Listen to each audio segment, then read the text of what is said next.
Vietnam during the Vietnam War. The war was chaotic, with countless casualties, and as a result, tales of supernatural occurrences became widespread. In the spring of 1993, a farmer was on his way back home from the fields when he encountered his wife and children on the road. His wife sat on a rock, greeting him with a sneer, while their missing child hid behind her. The situation left the man speechless with shock as the truth dawned on him. His wife and 3 children had perished when the enemy razed their village over 20 years ago. Stories like this are common in Vietnam, especially in rural areas where people have rich spiritual lives. This is just one of many mysterious tales recounted, with numerous witnesses still alive to this day. Number 1.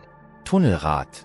Tunnel rat or tunnel mouse is a term referring to American soldiers or Allied forces specialized in infiltrating tunnels to eliminate the Liberation Army during the Vietnam War. In the deep, dark tunnels, countless strange occurrences take place.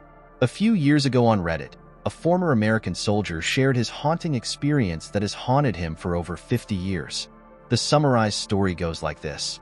I've held on to this for over 50 years and was planning to take it to my grave, but with terminal cancer, I don't have much longer to live. Damn it, nearing the end. I want to share this with everyone. I don't want to complain, but truth be told, my time in Vietnam was truly awful, especially as a small, barely 5 feet 3 inches guy. Why awful? Because short, lightweight guys like me were often drafted to be tunnel rats. One day, a high-ranking officer pointed at you and said, "You're suitable to be a tunnel rat. Do you want to join?" Oh, a rhetorical question. Because you didn't have the choice. It was an order. Becoming a tunnel rat, crawling into deep, treacherous tunnels, full of creepy creatures and people wanting to kill me. We usually operated in the Cu Chi tunnel area near Saigon. But that day, we were ordered to investigate a tunnel north and west of Da Nang. 2 of us were sent into the tunnel, me and Benoit. Being short and small was truly unfortunate. I crawled ahead and Benoit followed behind, both of us carrying a Model 39 rifle, some C4, and other small items. We crawled in silence for about 40 minutes until I saw an opening ahead. I kicked Benoit's head with my foot, and he was ready with his rifle. I descended, aiming my gun at the figures, the dimly lit room illuminated by a small oil lamp and eerily empty.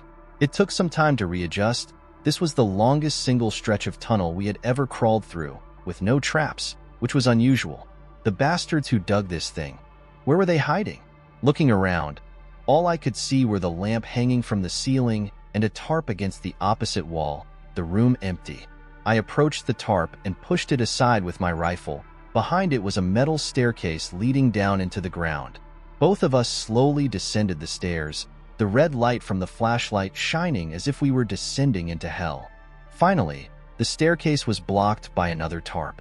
I pulled it aside, my finger trembling on the trigger. My eyes widened. I almost squeezed the trigger, but something made me stop. The room had at least 10 people in it, none of them armed. I aimed my gun and shone my flashlight at them, but they didn't react, just swayed gently like puppets. Then, I shone the flashlight on a woman, pressing my finger, the clothing revealing all 3 females, 7 males, all of them Viet Cong, but none of them reacted, just swaying like that. In front of the room was a small altar, all of them facing this way. I walked over. On it was only a golden statue illuminated by a candle.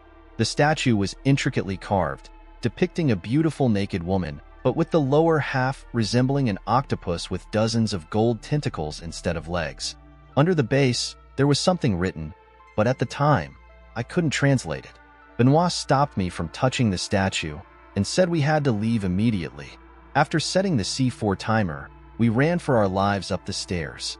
I climbed back into the tunnel, and Benoit followed, but suddenly, we heard the call of the woman behind us. "Don't listen, keep moving," Benoit shouted. Needless to say, I wouldn't turn back.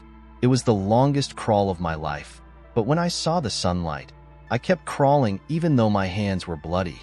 Benoit sat silently far from the tunnel entrance, waiting and praying. A truly horrifying experience.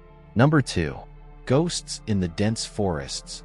During the Vietnam War, U.S. Marines often sought to recruit local residents to their side because they were the ones most familiar with the terrain. However, In some areas, the local people were extremely fearful when asked to venture into the dense forests. Eventually, these American soldiers discovered the reason: the presence of ghosts. These apparitions had taken hold of the forests. The Marines initially dismissed these stories as nonsense, mere jokes, but they soon found out otherwise. In 1965, as the U.S. military stationed troops in Vietnam's forested areas, they began to panic upon encountering strange shadows moving among the trees. Some even reported seeing creatures with fangs and pitch-black eyes, and in some encounters, the American troops found that these entities could withstand gunfire. Day or night, these ghosts always lurked in the forest. Due to the dense canopy blocking sunlight, the U.S. troops had to devise ways to deal with them. This was also the real reason behind the United States deployment of bombs and the use of Agent Orange during the Vietnam War. Many veterans and their families continue to suffer the consequences to this day. Number 3. Haunted apartment building in Saigon. Those familiar with Saigon are likely to have heard of Apartment 727 on Tran Hung Dao Street, Ward 1, District 5. Right from the start, the construction of this apartment building encountered ominous signs, with continuous setbacks and even fatalities among the workers due to accidents during construction. Many attribute this to the building's 13 floors, a number considered unlucky in Western culture. In order to ease the fears of the workers and complete the building, architects brought in a feng shui master to assess the situation. Rumors abound that this master brought the corpses of 4 virgin girls from a local hospital and buried them in the building's 4 corners to ward off evil spirits. Even to this day, locals occasionally hear horrifying screams in the middle of the night or the sounds of a marching army within the building.